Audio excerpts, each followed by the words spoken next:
아침에 하나님의 귀한 은혜와 은총이 우리 안에 가득하시기를 예수님의 이름으로 축원합니다. 이 마음으로요, 앞뒤 옆에 계신 분들과 함께 가장 밝은 웃음으로 참 잘 오셨습니다, 큰 은혜 받으시기 바랍니다 라고 인사하겠습니다. 참 잘 오셨습니다, 큰 은혜 받으시기 바랍니다. 참 잘 오셨습니다, 큰 은혜 받으시기 바랍니다. 이제 서로를 보시고요, 이쪽은 저쪽을, 저쪽은 이쪽을, 그리고 영상으로 예배 들으신 분들도 함께 손을 들며 인사하겠습니다. 참 잘 오셨습니다, 큰 은혜 받으시기 바랍니다. 참 잘 오셨습니다, 큰 은혜 받으시기 바랍니다. 오늘은요, 교회 창립 44주년 기념과 맥주 감사 주일입니다. 구약성경 레위기에서는요, 이스라엘 사람들이 지켜야 될 5가지 제사와 7가지 절기가 나옵니다.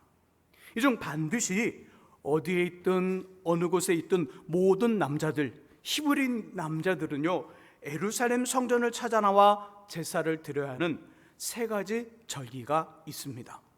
첫 번째는 유월절, 애굽의 고난과 억압에서 구원받은 은혜를 감사하여 드리는 절기입니다. 두 번째는 출애굽을 통하여 자유를 얻은 이스라엘 백성들이 농사를 지어 처음 거둔 수확물에 감사하여 드리는 맥주절. 세 번째는 모든 추수를 마치고 연말에 드리는 수장절, 추수감사절입니다. 이 세 절기는 모두 감사라는 공통 분모를 가지고 있습니다. 유월절, 구원해 주심에 감사.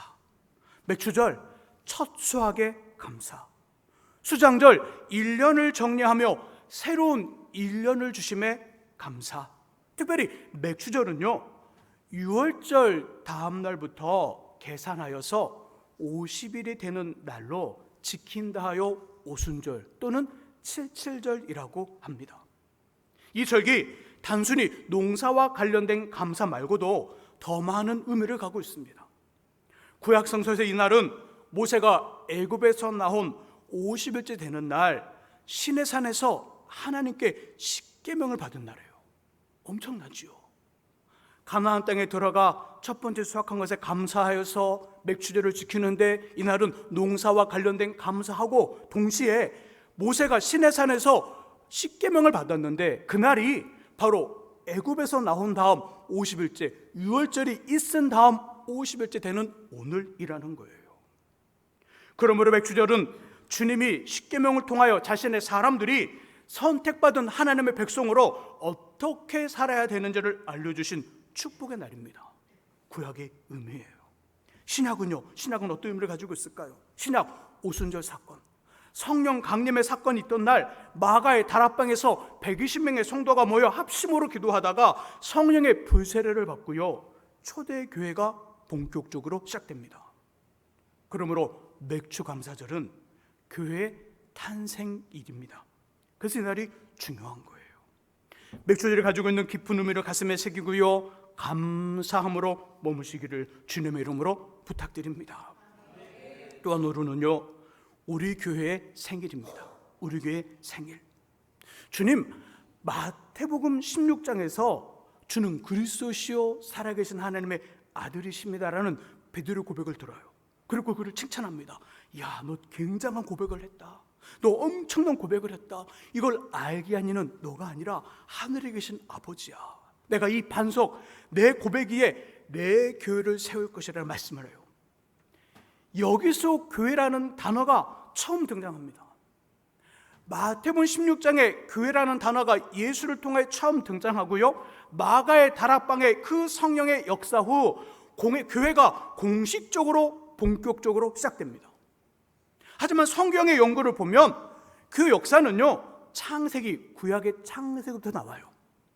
아담과 하와의 가정, 광야의 성막, 솔로몬의 예루살렘 성전, 이것이 확장되어 예수를 주님으로 고백하는 우리들, 바로 우리들이 보이지 않는 교회, 우리들을 보여 신앙의 공동체를 형성하고 살아가는 눈에 보이는 교회, 바로 이렇게 확장되어 역사를 가지고 지금 우리가 교회 안에 있고 교회되어 살아갑니다. 저 여러분들의 멋지고 바른 믿음 고백 위에 우리 교회가 든든히 세워졌음을 꼭 기억하시기를 주님의 이름으로 축복합니다.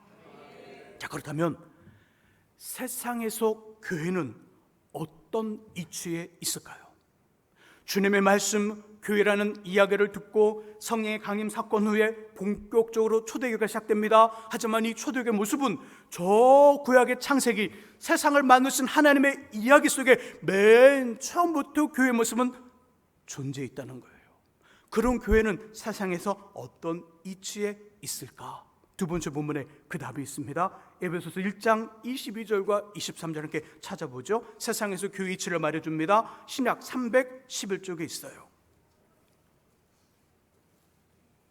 세상에서 교회는 어떤 이치는 있을까? 자, 그 부분에 집중해서요, 에베소서 1장 22절과 23절의 말씀을 같이 한번 읽어봅니다. 읽습니다. 또 만물을 그의 발 아래에 복종하게 하시고 그를 만물 위에 교회의 머리로 삼으셨느니라. 교회는 그의 몸이니 만물 안에서 만물을 충만하게 하신 이의 충만함이니라. 아멘. 에베소서 1장 21절과 23절의 말씀 속에 보면요, 교회가 어떤 곳인가? 단순히 믿음의 성도들이 모여있는 곳인가? 그 이야기 이상의 이야기를 해줘요. 자, 세상에서의 교회 이치는 뭐죠? 22절의 중간문에 표현해 보니까 만물 위에 교회래요. 그러니까 만물, 세상의 모든 것 위에 있는 곳이 바로 교회예요. 세상 모든 것들 위에 있는 것이 교회더라. 이 말은 백성들 위에 군림하는 절대적인 왕이나 임금, 권력자나 독재자들이 가지고 있는 힘을 의미하지 않습니다. 위치적으로 위라는 거예요. 위치적으로. 가가호호 집들이 몰려있는 마을, 동네가 있어요. 그 동네의 앞과 뒤, 마을을 하늘에 내려다볼 수 있는 그렇게 크지 않은 동산이 하나 있습니다. 그리고 그 동산 이 중앙에 교회가 있는데 십자가 종탑과 시간을 알리는 그 종, 교회 종이 있습니다. 그 종이 있어요. 자, 봐보세요. 그 교회가 그 동산에서 마을을 다 내려다 보여요. 그리고 밑에서 그 마을 사람들이 동산을 보면 그 동산의 꼭대기가 보여요. 근데 거기에 뭐가 있어요? 교회가 있어요. 이런 거죠. 마을 사람들 다 교회를 봅니다. 교회에서도 마을 사람들 다 보게 됩니다. 이건 교회가 몇십 층의 높은 빌딩이기 때문이 아니라 위치적으로 위에 있기 때문이에요. 위에 있더라, 이런 의미예요. 하루의 고된 일들을 다 마치고 돌아오면서 교회를 봅니다. 동산 이 있는 교회를 봐요. 그 교회를 보면서 마음에 뭘 받을까요? 위로. 그죠? 오늘 수고했다. 교회가 마치 교회를 통해 보여주는 하나님이, 교회를 통해 보여주는 예수가 나에게 말씀하는 것 같아요. 힘든 하루의 고된 일을 마치고 돌아오면서 동산 위에 교회를 봤더니 아이고 수고했다. 위로. 길을 잃어 방황합니다. 길을 잃어 어쩔바를 모릅니다. 어두컴컴한 그 길을 걸어오는데 그 동산 중앙에 그 십자가 종탑에 빨간색의 십자가 그 네온이 들어와 있어요. 이걸 보는 길을 잃은 이 사람, 그 십자가 속에 보이는 하나님, 무슨 말씀하실까요? 걱정하지 마. 내가 내 길을 인도할 거야. 지시해 주시는 그 모습. 힘들어 교회를 한번 쳐다봅니다. 그랬더니 그 교회를 통해 보여주는 하나님이 말씀하셔요. 힘내라. 힘. 좋은 일 있어요. 너무 신나요. 너무 신나서 동산 그 꼭대기 있는 교회를 바라봐요. 그랬더니 교회가 막 웃는 것 같아요. 하나님 막 기뻐하시는 것 같아요. 함께 기뻐하는 공감의 그 모습. 마치 교회는 우리 사람들의 마음의 고향과 안식처와 방향포시와 나침반 같다는 거예요. 이처럼 교회는 만물 모든 것 위에 있습니다. 동시에 세상을 충만하고 좋게 만드는 하나님의 통로, 하나님의 도구가 교회예요. 23절의 끝부분 이렇게 표현하죠. 교회는 그의 몸이니 만물 안에서 만물을 충만하게 하시는 이의 충만함이라. 교회는 그의 몸이니 만물 안에서, 하나님 안에서 만물, 세상을 충만하게 하시는 이의 충만함이라. 교회. 주님, 지역과 동네와 사회와 민족에, 그리고 성도들에게 복을 주고 싶어요. 좋은 걸 주고 싶어요. 이 일 어딜 통해 이루실까요? 교회를 통해 이루셔요. 사회와 민족과 성도들, 그리고 지역에 하나님 복을 주고 싶습니다. 하나님 힘하고 주고 싶습니다. 하나님 뭔가를 새롭게 만들고 싶습니다. 하나님 정말 하나님의 좋은 것들을 주고 싶어요. 그러면 어딜 통해 그 일을 하시느냐? 바로 교회를 통해 그 일을 하신다는 거예요. 목사님, 성도들이 잘 돼야 교회가 잘 되는 거 아닌가요? 맞아요. 그 모습 맞습니다. 그러나 순서는 항상 교회를 먼저 잘 되게 하시고, 그 잘됨의 그 흐름이 성도들에 가게 해요. 우리 주중에 우리 교회 주차장 하단에 나무를 하나 바꿨어요. 딱 그 주차장 후문을 열고 들어오면 그 우측편에 주목나무가 원래는 새 나무가 있어요. 삼형제. 제가 이름 붙이기를 성부, 성자, 성령의 형제들이다. 그래서 삼형제라고 딱 해놨는데, 제일 튼튼한 놈을 제일 이쪽에 들은 입구에 딱 세워놨거든요. 내가 힘을 못 써요. 그리고 아까 보였던 두 번째, 세 번째 이 녀석들이 힘을 내서 쭉 밀고 오는데, 제일 튼튼했던 첫 번째 이 녀석이 힘을 못 써요. 안 되겠다. 그래서 저쪽으로 뺐어요. 너 혼자 커라. 아마 그놈 뿌리만 잘 내리면요, 이 셋 중에 제일 이쁠 거예요. 거기다가 삼색 버드나무라고 이들보다 조금 작은 걸 심었어요. 혹시 보셨어요? 아무도 안 봤군요. 아무도 안 봤어요. 막 이 모기에 물리면서 저 권사님이 그걸 옮겨 심었는데 아무도 안 보셨어요. 자, 근데 이 삼색 버드나무는요, 물을 굉장히 좋아한대요. 그래서 물을 주중에 한 2번 정도 줘야 된대요. 근데 잘 생각해 보세요. 그 삼색 버드나무에다가, 삼색 버드 어떤 나무냐면, 이게 막 덥다가 이제 날씨가 추워지잖아요. 그러면 이파리가 색깔이 변해요. 삼색, 3가지 색이 나온다는, 거기서. 근데 나중에 가을 좀 이렇게 좀 추워지면 그때 보세요. 그때 다 깜빡하고 거기에 무슨 나무가 있는 거야 도대체, 그러지 마시고 그게 이파리가 변하는 거 보면서, 아, 계절이 바뀌고 있구나, 이렇게 생각하셔도 돼요. 근데 물을 자주 줘야 된대요. 근데 그 삼색 버드나무에다가 더러운 물을 준다고 생각해 보세요. 더러운 물.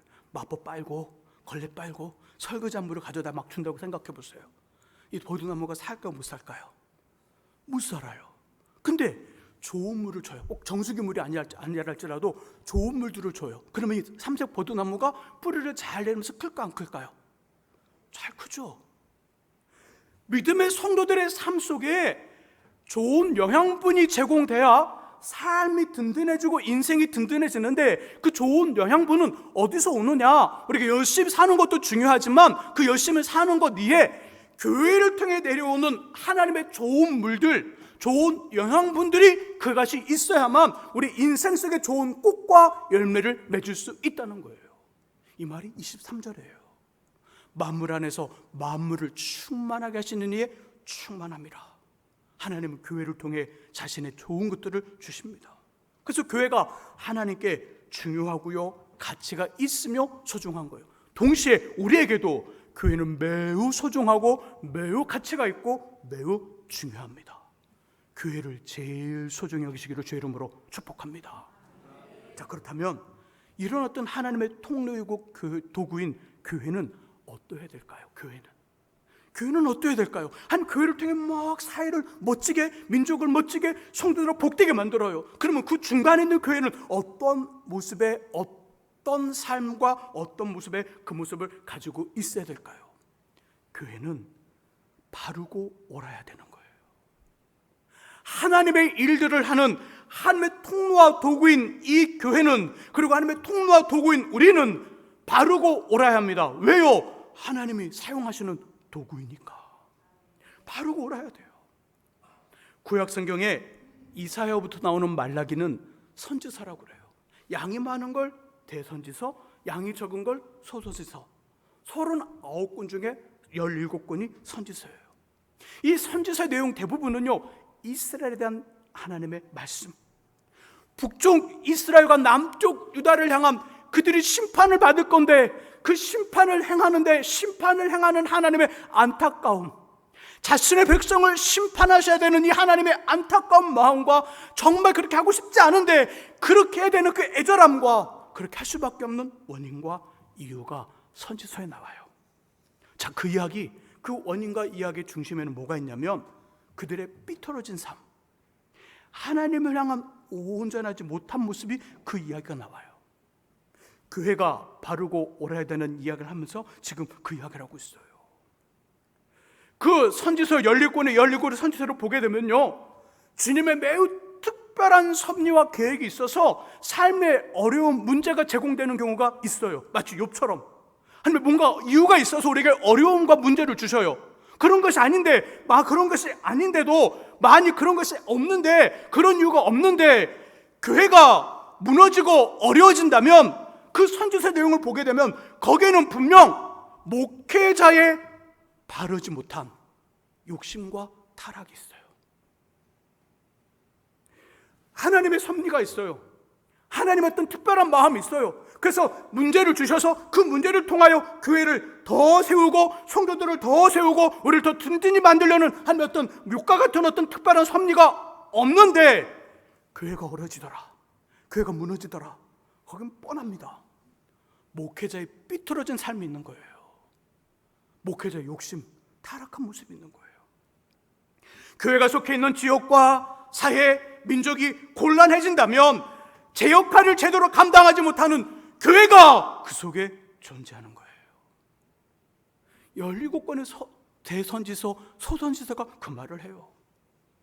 성도의 가정과 삶의 현장이 말로 표현할 수 없는 어려움과 곤란을 만나요. 하나님의 특별한 섭리가 있다면 그걸로 이해되지만 특별한 섭리가 없는데 자꾸 성도의 가정과 삶의 현장이 곤두박질치라고 어려움을 만납니다. 분명 믿음의 아버지나 어머니, 가정의 신앙의 파수꾼의 잘못이 그 속에 있어요. 우리 교회는 지난 10년이 넘는 동안 이것을 회복하기 위해 몸부림을 쳤어요. 지금의 날씨가 뜨겁죠. 정말 조금만 움직여도요, 제 머릿속은요 타는 것 같아요. 타는 것. 한 12시, 한 1시 정도 나가잖아요. 모자를 안 쓰면요, 뭐 이거 막 그 아스팔트 막 타는 것 같죠. 막 그런 느낌, 막 타는 느낌이 들어요. 전혀 이해를 못 하시네요. 다들 머리카락이 많아서 막 타는 것 같아요. 미칠 것 같아요. 그래서 모자를 꼭 써야 돼요. 모자를 안 쓰면 막 이거 막 타타타타타타 머리 탄다, 머리속 탄다, 막 그 느낌 있잖아요. 타타타타타 막 그런 느낌이 들어요. 이런 느낌이 드는 가운데 아무것도 쓰지 않고, 선크림도 바르지 않고, 모자도 쓰지 않고, 그른박도 없이 거기서 일하는 것처럼 우리 교회가 지난 10년 넘도록 그런 상황 속에서 그 바르고 옳게 세우게 한 작업을 했다는 거예요. 눈에 보이는 교회 곳곳을 우리 성도님들, 연세가 많으시거나 어린 아이들이거나 몸이 불편하거나 어떻게든 하나님께 예배 드림에 어려움이 없도록 최선을 다해 단장했습니다. 10년이 넘는 기간에 외적인 어떤 모습들, 눈에 보이는 교회 곳곳을 우리 모든 사람들이 어떻게든 간에 예배를 잘 드릴 수 있도록, 예배에 집중할 수 있도록 정말 우리가 할 수 있는 상황이 아닌데도 그렇게 했습니다. 이 과정에 우리 장로님들, 권사님들, 집사님들, 성도님들, 그리고 청년들과 학생들의 눈물과 헌신이 있었어요.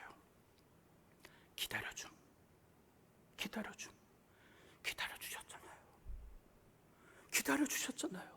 저와 장로님들 당회가 힘쓰면서 어떻게든 만들어 가려는 그 그림들을 우리 성도님들이 기다려줬다는 거예요. 기다려준다는 건 너무 큰 거거든요. 기다려줬어요. 지갑을 여는 희생. 제가 함부로 문 안 열잖아요. 지갑을 여는 희생. 한개 땀을 흘리며 울던 그 고생. 그걸 생각할 때마다 저는 눈물이 막 나요.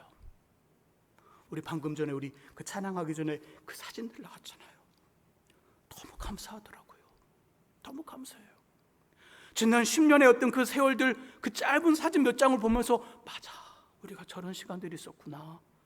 저런 어떤 고생과 저런 수고에 우리 성도님들이 힘을 모아 견디고 여태까지 왔구나. 그 마음이 들면서요, 막 감동이 막 몰려왔어요. 정말 수고 많으셨습니다. 정말 감사합니다. 한번 옆에 있는 분 보면서 수고하셨습니다.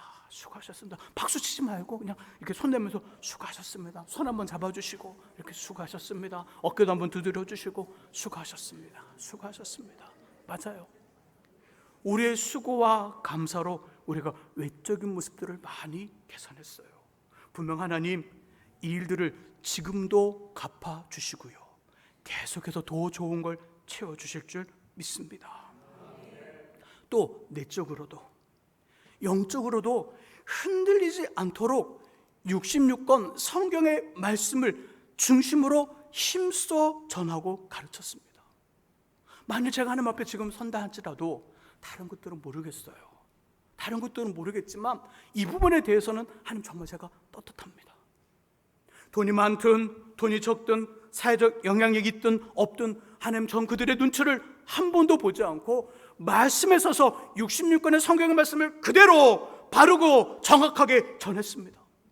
이 부분을 지금 전 자신하고 자부할 수 있어요. 계속 이 두 가지 외형의 모습을 갖춰나가면서 우리 성도님들이 믿음의 삶을 더 잘 할 수 있도록 그렇게 바꿔나가는 모습들, 또 내적으로 영적으로 더 든든히 세워가는 어떤 말씀에 입각한 전함과 가르침, 이 두 가지 일은요 주님 다시 오실 때까지 멈추지 않을 것이지만 어느덧 우리 교회의 외형도 내부도 안정을 찾았고요, 힘이 생겼습니다. 10여 년 전의 교회와 지금의 교회를 한번 생각해 보세요. 차이가 있나요, 없나요? 차이가 있어요. 우리들의 삶도 똑같이 한번 비교해 보세요. 10여 년 전에 우리의 삶과 오늘의 우리의 삶을 비교해 보세요. 차이가 있나요, 없나요? 있어요. 저도 그러거든요. 저도 10여 년 전의 삶과 지금의 삶을 비교해 보면요 얼등하게 좋아졌어요. 그 속에 수고와 노력과 힘듦이 분명히 있었죠. 그러나 보면 얼등히 차이가 있어요. 우리 마음만 있다면 어디 가서 식사 한 끼 다 살 수 있죠. 마음만 있다면 어디 가서 카페에서 10명, 20명 앉아 있어도 그냥 커피 다 살 수 있잖아요. 마음이 없어서 문제지. 지갑은 넉넉한데 마음이 없어서 그런 거잖아요. 시간이 없어서 그렇지 언제든 제주도 갈 수 있죠. 시간이 없어서 그렇지 일본, 태국 다 여행 나갈 수 있어요. 시간이 없어서 그렇지. 그 말이 뭐예요? 그만큼 우리의 수준이 올라갔다는 거예요. 외적인 모습도 올라가고 내적인 모습도 올라갔어요. 그러므로 교회 창립 44주년을 맞는 오늘 우리는 한 단계 위로 수준을 높여둬야 해야 합니다. 여기서 멈추는 게 아니에요. 하나님 이 정도 좋습니다. 계속해서 여기 부어주십시오. 이래서는 안 돼요. 수준을 높여야 됩니다. 교회의 수준을 높이고 우리 인생의 수준을 높이고 믿음의 수준을 높여둬야 해야 합니다. 그 도약하는 모습은 예수 그리스도의 복음을 가슴에 품고요 주님을 닮은 말과 눈빛과 성품과 행동으로 우리와 함께 살아가는 사람들에게 하나님을 보여줘야 돼요. 예수의 증인이 되어야 한다는 이야기예요. 나만 좋습니다. 이 자리가 좋습니다. 이게 아니라 이 자리가 좋습니다. 이게 아니라 지금을 누리며 예수 그리스도의 풍성함을 나누는 인생 그 도약을 해야 한다는 거예요. 자, 어떻게 그 방법 할 수 있을까요? 우리 안에 예수라는 발음과 오름이 있습니다. 복음이라는 발음과 오름이 있습니다. 그 발음과 오름을 어떻게 나눌 수 있을까요? 그건 부드러움과 따뜻함으로 나누는 거예요. 부드러움과 따뜻함으로. 바르고 옳은 사람들이 범하기 쉬운 실수 두 가지가 있습니다. 하나는 지적하는 거예요. 나는 옳은데, 나는 바른데 넌 왜 그래? 이렇게 지적하는 거예요. 두 가지는 합리화, 그런 자신을 합리화시키는 거예요. 이 두 가지를 극복하며 동시에 부드러움과 따뜻함으로 표현하는 겁니다. 표현. 나에게 있는 발음을 표현할 때 부드럽게 표현하는 거예요. 나에게 있는 오름을 표현할 때 따뜻하게 표현하는 거예요. 발음과 오름의 속성은요, 딱딱하며 강한 거예요. 발음과 오름의 그 속성은 딱딱하고 강해요. 자, 딱딱하고 강한 것 멋져요, 안 멋져요?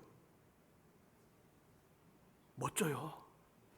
군인 아저씨들, 자, 10월 1일, 요즘 많이 안 하지만 10월 1일 군인 아저씨 봐보세요. 국군의 날 열병식 하는 거, 와, 대단하죠? 앞열, 옆열, 대각선열 다 맞아. 손도 정확히 딱 올라가. 자, 자, 이거 얼마나 할까요? 1시간 이렇게 할까요? 못 할까요? 못해요. 그냥 여의도 그 광장 앞에서만 이거 하고 바로 가면요, 아이고, 이런단 말이에요. 바르고 옳은 건 딱딱하고 강해서 보기엔 좋은데 지속력이 있을까요? 지속력이 없을까요? 지속력이 없어요. 그러니까 영향력이 없는 거예요. 바르고 옳은 건 딱딱하고 강하여 보기 좋으나 영향력이 없습니다. 그러니까 변화를 못 일으키는 거예요. 변화를 못 일으키고 항상 그 안에 반발과 달통과 갈등과 싸움만 저장하는 거예요. 우리 아이가 말을 잘 듣지 않아요. 말을 잘 듣지 않아요. 그래서 엄마가 그 아이를 대서놓고 닥달을 합니다. 야, 이 녀석아, 너가 그렇게 하면 너 어떤 사람이 되려고 그러냐. 내가 널 태어나놓고 그냥 미역국 먹으시 후회가 된다. 이 녀석아, 다시 내 배로 들어가라. 막 그래요. 그러면 그 아이가 변할까 안 변할까요? 안 변해요. 어떻게 할까요? 더 그냥 머리 쳐박고 그냥 엄마 배에서 못 들어가, 안 들어가려고 막 밖으로 도망친단 말이에요. 사람의 변화는 두 가지가 돼야 돼요. 누군가 나에게 나의 말에 움직임을 보이고 나의 어떤 모습에 그 표현에 이 사람이 나에게 반응하려면 두 가지가 성립이 돼야 됩니다. 하나는 지적인 동의가 있어야 돼요. 지적인 동의. 나의 말, 나의 어떤 모습들, 그리고 내가 말하는 것, 내가 전하는 복음, 이것에 맞아, 예수를 믿어야 돼라는 지적인 동의가 그 속에 있어야 돼요. 두 번째는요, 감정의 동의가 있어야 돼요. 감정의 동의. 머리로는 믿는데 감정은 별로야. 머리는 맞아, 고개는 끄덕이는데 마음은 싫어. 그럼 그 사람 같이 갈까 안 갈까요? 안 가는 거예요. 감정의 동의가 있어야 되는 거예요. 감정의 동의. 감정의 동의는 딱딱하고 강하게 할 때 감정의 동의가 일어날까요? 아니면 부드럽고 온유하고 따뜻하게 할 때 감정의 동의가 일어날까요? 부드럽고 온유하고 따뜻하게. 그죠? 나의 지적인 동의를 이루고자 막 승질내면서 막 말을 해. 막 화를 내면서 막 나의 지적인 동의를 일으키려고 그 말이 없다고 막 언성을 높이며 막 핏대를 세우면서 막 침을 태우고 눈을 동그랗게 뜨고 막 코병설을 높이면서 나의 말이 맞아 막 그러면 그 말을 듣는 사람이 어떤 마음이 들까요? 그래, 네 말이 맞다. 이 똥. 아, 죄송합니다. 좀 이따 밥 먹을 건데. 그거 칼라다 그럴 거예요. 칼라다. 네 거 그 정말 칼라다, 칼라. 왜 그러죠? 이게 칼라라고 말하는 거, 여기가 칼라가 말하는 거예요. 여기서 어떤 게 어디서 칼라라고 말하는 거예요? 여기에요. 가슴에서 말하는 거예요. 그러니까 지적인 동의가 전혀 일어나지 않는 거예요. 감정적인 격함을 통하여 지적인 동의를 얻으려고 우리는 힘씁니다. 우리는 싸우는데 싸우고 말다툼하면 뭐 하려고 그러죠? 이기려고 그러죠. 이기려고 하니까 맞는 말인데도 전혀 움직임이 없는 거예요. 말다툼이 났을 때 어떻게 하면 돼요? 내가 지겠다는 마음으로 말을 해보세요. 내가 너한테 질 거야. 근데 말은 정확히 부드럽게 말할 거야. 그러면 끝나고 나면 누구 말에 더 말이 힘에 영향이 생길까요? 막 승질내면서 이긴 사람이 아니면 질려는 마음으로 끝까지 말을 온유하게 말한 사람이에요? 그러죠. 질려는 말은 안 하네요. 온유한 말만 한다고요? 질려는 마음을 가지고 온유한 말을 하는 사람이 이긴다는 거예요. 결국 그 말이 그의 머릿속에 남는 거예요. 왜죠? 감정의 동의가 있었거든요. 감정의 동의가. 사람을 변화시키더라, 사람에게 뭔가를 영향력을 주더라, 두 가지입니다. 지적인 동의와 함께 감정의 동의를 줘야 되는데 이 감정의 동의는 딱딱하고 강하고 확 해서 나오는 것이 아니라 부드럽고 온유하고 그 겸손함으로, 그때 그 감정의 동의와 함께 그 감정의 동의는 지적인 동의를 통하여 삶을 완전히 변화시킬 수 있어요. 우리 안에 품은 예수 그리스도, 죄악을 위해 품은 예수 그리스도, 그의 말과 눈빛과 행동, 그것들은 부드러움과 온유함으로 나타나 줘야 돼요. 그때 사람들은 우리를 보며 어떤 마음을 가질까요? 좋다, 저 사람 뭐지? 왜 저렇게 변했지? 나도 저렇게 한번 가봐야 되겠다. 그 마음이 생기는 거예요. 그런 사람들과 친구가 되어주고요, 함께 살아가고 환영받는 인생, 존경받는 삶이 됩니다. 그 모습을 통하여 하나님이 기뻐하시고 사용하시는 주님의 교회들이 되시기를 예수님의 이름으로 축원합니다. 기도하겠습니다. 하나님 아버지 감사합니다. 어느덧 우리 교회가 44년을 맞이했습니다. 하나님, 우리가 한 장면 한 장면의 추억의 사진을 찍듯 우리가 그렇게 사진을 찍어 나가고 있습니다.